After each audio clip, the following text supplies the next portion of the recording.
Voyons maintenant les interventions sur le circuit de refroidissement. Le liquide de refroidissement doit être remplacé périodiquement selon les spécifications du carnet d'entretien. Le liquide de refroidissement utilisé chez Renault est le Glacéol type D. Ses caractéristiques sont les suivantes: résister au gel, résister à la chaleur, éviter les dépôts et l'oxydation.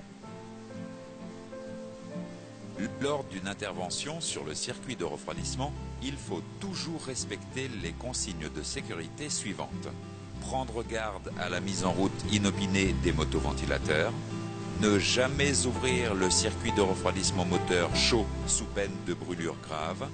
Ne jamais mélanger différents types de liquides de refroidissement car ils peuvent perdre leurs propriétés. Ne jamais remplir le circuit d'eau pure. Ne jamais ingérer du liquide de refroidissement. Ne jamais déverser le liquide de refroidissement usagé dans la nature. Un dysfonctionnement du circuit de refroidissement entraîne une montée en température du moteur. Le témoin d'alerte relié à une sonde de température informe le conducteur. Si le niveau est en dessous du repère mini, il faut vérifier la présence de fuite. Vous disposez de plusieurs outils pour contrôler le circuit. Dans tous les cas, reportez-vous à la section outillage spécialisé de la documentation technique.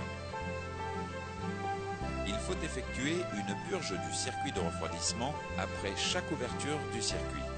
Le principe de la purge est d'évacuer l'air du circuit de refroidissement. La purge du circuit de refroidissement s'effectue automatiquement moteur tournant. Vous devez suivre impérativement les procédures d'intervention présentes dans la documentation technique.